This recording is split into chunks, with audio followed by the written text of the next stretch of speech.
이제 소비를 많이 하라는 의미거든요. 그래서 현금 영수증이나 전통시장 사용분 등 모두 일률 적용을 해준답니다.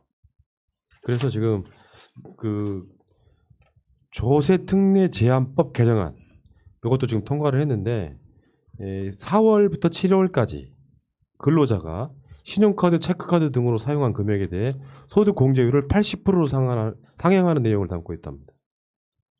현금 영수증, 대중교통 이용분, 전통시장 사용분 이게 다 일률 적용됩니다. 지금 그 소위 말하는 월급쟁이신 분들은 상당 부분 혜택을 보겠네요. 우리가 한때 돌아보면 굉장히 재밌는 조치를 한 적이 있습니다. 이명박 대통령 때. 뭐냐면 자동차 사면 국가에서 돈을 보태줬어요. 그랬지. 그거 지금 생각하면 이해하세요? 다스 때문에라고 우리가 응원을 했잖아. 아니, 저는 그렇다고 얘기 안 하는데 깊이 들어가시네. 근데 거기에 그 운전면허 시험도 되게 쉽게 그렇죠. 바뀐 게 이명박 아주, 때문이라고. 네네. 그러니까 국가가 그런 식으로 돈을 준 적도 있습니다. 근데 지금 이제 국회에서 통과된 이 그 세액에 관련된 법률, 그러니까 뭐죠 지금 소득공제를 해준다거나 세액공제를 해준다는 법은 실은 돈이 그 가장 우리 사회에서 취약계층인 소상공인으로 흘러가게 만들기 위한 맞아요. 거거든요. 그러면 그 당시에 그 돈은 어디로 들어갔을까? 이명박 때 자동차 살 때 국가가 돈을 대줬던 거는 실은 대기업으로 갔죠. 아니면 대기업과 관련돼 있는 1차 하청업체 정도로 간 거죠. 그러니까 그때에 비하면 이 법률은 서민들 위한 법률을 제정한 겁니다. 그러니까 이건 국회가 바뀌었기 때문에 아마 이 부분에 대해서 20대 총선, 21대 총선 결과가 없었다면 많은 발목 잡기와 저항이 있었을걸요. 근데 어제는 지금 이런 법률이 아주 매끄럽게 통과됐습니다. 그래서 우리는 이미 21대 국회의 효과를 좀 보고 있는 상황이다. 그래서 뭐 소득공제뿐만 아니라 세액공제까지 해준다 그러니까는 그 두 개의 차이점은 뭐 설명 좀 해주시죠, 성우 선생님. 네. 근데 이제 제 생각하고는 좀 전문가시잖아요. 다른 면이 있어서 그러는데요. 사실 소득공제를 확대해주겠다, 아니면 세액을 깎아주겠다, 그거는 100% 서민을 위한 정책이 아니고요, 부자들을 위한 정책입니다. 어떤 면에서 그렇죠? 일단 서민들은 세금을 거의 안 내요. 아, 많이 내는 양 자체가 작다. 예, 그러니까 뭐 예를 들어서 소득이 연간 1,500만 원 이하면은 기본적으로 세금이 없다라고 보면 되고요, 소득세가. 그러니까 이제 예를 들어서 세금을 1% 깎아준다라고 하면은 일반 서민들한테 혜택은 100원 갈까? 근데 예를 들어서 연봉 1억 이상이라든지 이런 분들한테는 돈 100만 원 꽂아주는 겁니다. 그러니까 그 이제 속에 숨어 있는 내용을 떠나서 어찌 됐건 소비를 진작시키기 위한. 그런 거는 이제 선전 효과는 선전을 해서 이제 사람들한테 카드 쓰세요라는 얘기는 하는 거지만 실질적으로는 이거는 재정을 부자들한테 주는 거지. 그렇게 볼 수도 있겠네요. 근데 저는 거기에 대해서 조금 반대입니다. 왜냐면은 방금 말씀하신 그 면세점 이하의 예를 들어서 뭐 1,500만 원 정도 소득이 있는 분들, 그런 분들에 대해서는 이게 효과가 없을 수 있지만 우리 소위 중간계층을 형성하고 있는 사람들, 이 사람들 세액공제해주고 소득공제해주면 충분히 소비력이 있는 사람들이 쓸 수 있는 거거든요. 그런 면에서는 아주 상위계층에게는 이 돈은 제 생각에 별 의미가 없어요. 오히려. 그래서 그렇죠. 이 소비에 관련돼서는, 그러니까 예를 들어서 임대료로 받는 소득을 내가 공제해주겠다 그러면 이건 문제가 되지만 예를 들어서 여기 소득공제라는 건 내가 근로하는 소득이 주로 소득이거든요. 그래서 여기는 효과가 있을 것이다. 세액공제도. 그러니까 이게요, 제도를 좀만 보시면은요, 신용카드 공제 기준이요, 총소득의 25% 이상을 사용한 금액을 공제를 해줘요. 그 초과한 금액의 지금 15%인데 이거를 80%까지 올려주겠다라는 거거든요. 그러면은 연봉이 5천만 원이다, 총소득이라고 했을 때 이거 25%라는 얘기는 1,250만 원 이상 신용카드 써야 소득공제가 발생을 해요. 그러면은 엄청난 과소비를 이제 해야 되는 거예요, 기본적으로. 어찌 됐건 자, 이 논쟁을 길게 할 필요는 없고 어쨌건 여러 가지로 어제 국회에서 이제 코로나 때문에 생기는 여러 가지 문제를 해결하기 위해서 그냥 간단히 말해서 사실 마지막 국회 열린 거예요. 더 이상 국회 열릴 일이 없고 문 대통령도 20대 국회 뭐 코로나 관련해서 뭐 재난수당 전 국민 지급 뭐 이런 거 축하도 하고 그랬던데 그런 법이 통과됐다는 말씀 일단 드리고, 다음에 어제는요 짧게 좀 하면 N번방 방지법도 국회를 통과했습니다. 그래서 왜 의제 강간이라고요. 이게 되게 나이 좀 드신 아저씨분들이 10대들과 이렇게 성관계를 맺고 그러면서 서로 합의했다. 여러 거 빠져나가는 그게 있었거든요. 그 나이가 지금 이제 그 만 13세에서 16세로 상향이 됐어요. 그래서 16세까지는 동의를 했건 안 했건 미성년자와 성관계를 하면 무조건 처벌되는 뭐 이런 것도 있고요. 자, 이건 넘어가겠습니다. 빨리빨리 넘어갈게요. 다음에 지금 긴급 재난지원금 관련해서 어제 방송에서 댓글 다신 분들이 예를 들면 정부에서 돈을 이렇게 이번에 100% 지급을 하잖아요. 그러면은 경기도나 서울 같은 데서 받은 분을 제외하고로 나는 알고 있거든요. 아니다고 막 댓글을 서로 다 하셔가지고 지금 많은 분들이 헷갈리시는 분들이 있어요. 그걸 한번 정리를 한번 해보자고요. 이게 지금 보니까 국가에서 지급하기로 한 100만 원 이내 금액에 대해서 소요되는 재정의 20%를 지자체에서 부담을 하게 한 거거든요. 그러니까 이제 내가 지자체에서 받았던 거를 전부 다 못 받는 거는 아니고 그 중에서 새로 지급되는 금액 중에서 지자체 부담분에 대해서 각 지자체별로 니들이 이걸 부담을 할래 말래 결정권을 준 것 같아요. 그래서 각 뭐 시도 단체마다 어떻게 결정을 했느냐에 따라서 뭐 서울시 같은 경우에 상관없이 줄게 이런 데가 있고 아니면 경기도 같은 경우에는 한 뭐 다 빼기는 그렇고 20% 정도만 빼고 줄게. 그러니까 지급된 거 중에서 뭐 예를 들어서 조금씩 다르긴 한데 네. 이 지금 이미 지자체에서 받았던 비용을 빼고 주는 거예요. 네, 일부는 정확히 빼고 주는 말하면 조금씩 다르긴 해요. 다르긴 한데 그러니까 경기도에서 10만 원씩 받았던 거 빼고 또 받는다 이건 아니라는 거죠. 그러니까 문제는 사실은 이게 중앙정부와 지방정부 협업 플레이 같은 거였어요. 이쪽 국회를 통과해야 되는 부분이 있기 때문에 경기도 같으면 경기도 나름대로 할 수 있는 만큼 당신들이 먼저 시작하시오. 그리고 중앙정부가 따라가겠소였다고 전체적인 큰 흐름 자체가. 근데 제가 이제 크게 구별하면 이겁니다. 중앙정부는 중앙정부대로 줍니다. 지방정부는 지방정부대로 주고, 그러니까 경기도 같은 경우는 경기도도 주고 예를 들어서 성남도 주는 겁니다. 근데 이제 그 안에서 그 지자체가 부담하기로 한 비율에 따라서 거기를 조금 차익을 감하는 거죠. 그러니까 전체적으로는 중앙정부도 주고 지방정부도 주는 걸 다 수령할 수 있다. 하지만 약간의 차이가 생긴다. 이게 그 가장 큰 거고요. 그다음에 이제 지자체별로 그 재정 여건이 다르기 때문에 예를 들어서 경기도는 20%를 부담시키면 서울은 너희가 좀 사정이 좋으니 30%를 부담해라. 이런 식으로 비율이 좀 다른 거죠. 그러니까 전체적으로는 다 받는 겁니다. 중앙정부, 지자체 다 받는 겁니다. 근데 왜 이번에 중앙정부가 이렇게 문제가 됐느냐. 중앙정부는 국회 통과가 필요하기 때문에 이렇게 이슈가 된 거고 지방정부는 각 지방의회에서 이미 그 통과시킨 겁니다. 그래서 이제 받게 된 거죠. 더 설명해야 됩니까? 제가 예전에 했던 일들 중에 돈을 주는 일도 좀 해봤거든요. 근데 이게 사실 제도상으로 보면 줄 때는 되게 깔끔하게 줘야 돼요. 논란이 있거나 이해하기 어렵게 주면은 줘도 욕먹는 경우가 많습니다. 그래서 이제 저는 행정을 하는 입장에서는 이렇게 줄 수밖에 없는 상황인 거를 이해를 하나.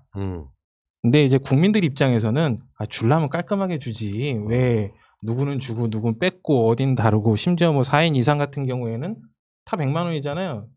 사람 많이 사는데 왜 덜 도와줘? 이렇게 할 수도 있고. 그러니까 그런 문제들이 있다라는 거는 인식을 해야 될 필요가 있을 것 같아요. 그래서 이거는 줘도 욕먹을 수 있어. 그런 문제다라는 거를 항상 얘기를 하고선 지급을 하거나 할 때는 논란의 여지보다는 가급적 심플하게 깔끔하게 주는 게 좋다라는 걸 인식을 하고 좀 더 과감하게 집행을 했으면 좋을 것 같아요. 근데 실제로 이거 작업하느라 각 지자체에서는 엄청 준비하느라 고생하셨을 거예요. 분류하고 설명하려면 이거 정말 힘들거든요. 맞아요. 설명하러 지금 동사무소 같은 데 갔더니 정말 한 사람 설명을 다 해주더라고요. 그러다 보니까 시간이 진짜 많이 걸려요. 뭐 이제 동사무소 콜 담당하시는 분들은 거의 하루 진이 빠지실 거예요. 매일매일. 것 같아요. 지금 이런 건 있어요. 그러니까 지자체마다 조금씩 여건이 다르다고 하는 게 서울시 같은 경우는요. 정부로부터 재난지원금 분담 30%를 요청받은 상태에 서울시는 재정 상태가 좋은 지자체잖아요. 어마어마하게 좋아요. 전국에 제일 낮죠. 중위소득 100%, 그러니까 4인 가족 기준 474만 9,711원인데 이 이하 가구에 대해서는 재난 긴급 생활비 40만 원을 지급을 이미 하고 있어요. 근데 정부의 재난 지원금과 중복 지원하겠다고 그랬어. 서울시는. 그러니까 이분들은 지금 긴급생활비 40만 원을 받고 그리고 정부가 주는 100만 원을 떠받습니다. 4인 가족 기준으로 했을 때. 그러니까 140만 원을 받는 거예요. 그러니까 이게 이 지자체마다 조금씩 상황이 다르다는 걸 알고 그러니까 사이트에 조회를 해보시라는 거예요. 내가 어느 지역에 살고 있고 그러니까 내가 저번에 10만 원 받은 거 빼면은 우리 집이 90만 원 받나? 뭐 이렇게 계산해 보시는 것도 재미가 있을 것 같습니다. 솔직히. 예, 실제로 저는 이제 이런 분야를 잘 아는데도 저희 집 같은 경우에는 얼마를 받게 될지 몰라요. 왜냐하면 이 지급 기준에 보면은 4인 가족 이상은 100만 원이라고 했고요. 신청은 세대주가 한대요. 근데 저희 집은 아버님이 세대주거든요. 근데 아버님은 장애인이세요. 헐. 근데 장애인들한테는 또 별도로 현금으로 지급한다고 돼 있어요. 기초생활보호 대상자나 그러면은 뭐 진짜 이제 케이스별로 다 다를 수가 있겠네요. 다르니까 이제 어떻게 되는지에 대한 설명이 되게 어렵다라는 거. 근데 그런 것들은 국민들도 이제 어렵지만 이해를 하고 넘어가서 어쨌든 주는 거니까 맞아요. 좋은 그냥 주는 마음으로 대로. 받아주셨으면 좋겠어요. 그러니까 이걸로 뭐 집안 뭐 집 사고 이런 문제가 아니잖아요. 빨리 소비하라는 돈이고 그 소비는 다시 나한테 돌아옵니다. 경제가 좋아지면 당연히 일자리도 늘 거고 뭐 내가 영세 자영업자 같은 경우에는 수익도 늘 거고 뭐 여러 가지로 혜택을 보게 되기 때문에 빨리 소비하든가 거둬줘도 싫으면 문재인 정부 재정 생각하면 기부하든가 나는 소비하라는 쪽으로 택하고 싶어요. 제 생각에 이게 그 문지방 효과가 확실히 있습니다. 그러니까 일단 우리가 문지방에 들어서는 것 이거 자체가 중요한 것이고 지금 초기의 혼란은 좀 겪으면 어떻습니까? 우리가 다 휴대폰 가지고 다니는데 이걸로 확인해보고 두 번째, 세 번째 받을 땐 우리가 좀 편하게 받지 않겠습니까? 맞아요. 그래서 지금 첫 번째 시행할 때 약간의 정부의 시행착오가 있더라도 정부가 국민들 도와주려고 노력하는 거다라고 생각하시면 그럼요. 그 혼란 정도는 우리가 참아야죠. 그렇죠. 저는 꼭 참으려고 합니다. 역사적인 불만 없이. 사건입니다. 이게 맞아. 대한민국 역사에 정부가 모든 국민에게 돈을 나누어 준 적이 없어요. 이런 지급 방식 자체가 대한민국 역사의 패러다임이 바뀌었다는 증거예요. 역사적 사건인 거지. 아무리 코로나 이야기를 해도 앞으로 미래 사회에 나아갈 방향성 중에 하나입니다. 이게 쉽게 표현하면 코로나로 인해서 빨리 앞당겨진 것 뿐이에요. 만약에 코로나가 없었다면 뭐 기본소득 같은 논쟁이 20년 지나도 난 진척되기 힘들었다고 봐요. 한국 사회에서는. 자, 이러고 지금 이 기부하는 분들은 연말 정산할 때 15% 세액공제 받는다 그러는데요. 어떤 경우는 기부 의사를 밝혀도 되고요. 아예 3개월 동안 안 찾아가도 돼요. 다 자동 기부됩니다. 그렇게 빨리 되시면 되고. 찾아야겠네. 그러니까 내가 말하는 것처럼 기부하는 것도 괜찮지만 지금 정부의 이 기조는 기부를 해서 그 세금을 좀 덜 쓴다, 국가 예산을 좀 덜 쓴다의 의미보다는 많은 국민들이 써서 경제를 돌린다 의미가 훨씬 커요. 그러니까 가급적이면 기부하지 말고 써버리라는 이야기예요. 경제를 돌려야죠. 지금 경기도 같은 경우도 엊그저께 최민희 의원도 그렇고 뭐 여론조사도 그렇고 실제로 영세 자영업, 그러니까 일반 자영업자분들이 지금 경제가 살아나고 있다, 소득이 늘었다를 체감하고 계시더만요. 이렇게 돼야 되는 거죠. 그러니까 통계상으로 저점을 막 통과했습니다. 그러니까 그 소상공인 자영업자는. 근데 이제 문제는 제조업은 아직 통계가 안 잡혔거든요. 그래서 제조업은 4월이 3월 달보다 더 큰 위기일 거다라고 하는데 일단은 뭐 모든 부분을 다 살릴 수 없잖아요. 그러니까 정부는 지금 특히 우리나라의 기간 산업에 많이 지금 투자하는 재정 정책을 펴려고 합니다. 그러니까 문재인 정부가 자꾸 얘기하는 게 그거거든요. 그래서 기간 산업은 기간 산업별로, 그다음에 또 제조업체는 제조업체별로. 하지만 가장 지금 취약한 지점에 있는 소상공인에 대해서는 이 소비 촉진을 통해서 약간의 저점을 통과했다고 생각해요. 그러니까 이게 L자 곡선이 아니고 약간의 U자 곡선으로 갈 것이다. 오케이. 경기 회복에서. 그렇겠네. 코로나는 커브. 정반대로 이제 우리가 치고 올라가야 되겠고 지금 이따가 그 뒤에 잠깐 이야기가 나와요. 미국 뭐 경제 성장률 이야기도 잠깐 나오는데 대한민국 상태 좋아요. 뭐 경제 폭망이네 만에 황교안이 임기 기간 동안 최근에 사라지기까지 경제 폭망을 이야기했지만 대한민국 상태가 그래도 세계에서 제일 낫다. 이건 틀림없는 사실이에요. 일단 그 이야기는 하시고, 자, 그 이야기 여기까지 하는데 짧게 어제 국회에서 일어난 일들 몇 가지만 좀 짚어볼게요. 여상규가요, 법사위원장이고 21대 국회에서는 반드시 가져와야 될 자리, 법사위원장이 700억 원대 소송에 휘말린 상황이죠. 지금 세무사들한테 700억 피소당했다 그러는데 이게 이제 위헌이 난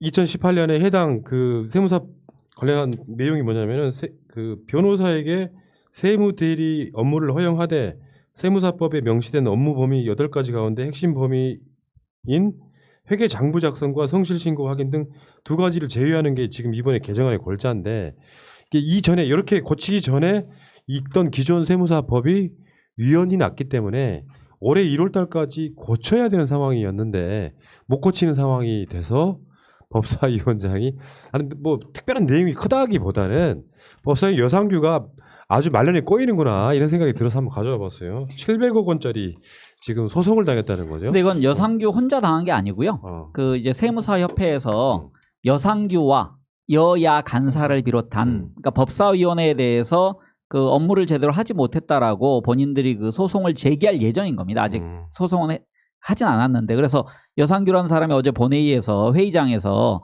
여기에 대한 고통을 호소했습니다. 그러니까 법률 전문가인데 이 사람들 내가 맞고소할지도 모른다 뭐 이런 식으로. 맞고소 할 만한 재력은 되죠. 여상규 의원이. 예, 할 만하죠. 역삼동 건물 팔면 700억 정도는 충분히 갚아주고도 남습니다. 아 그렇습니까? 네. 훌륭하시네. 기부해 기부 이렇게 해가지고.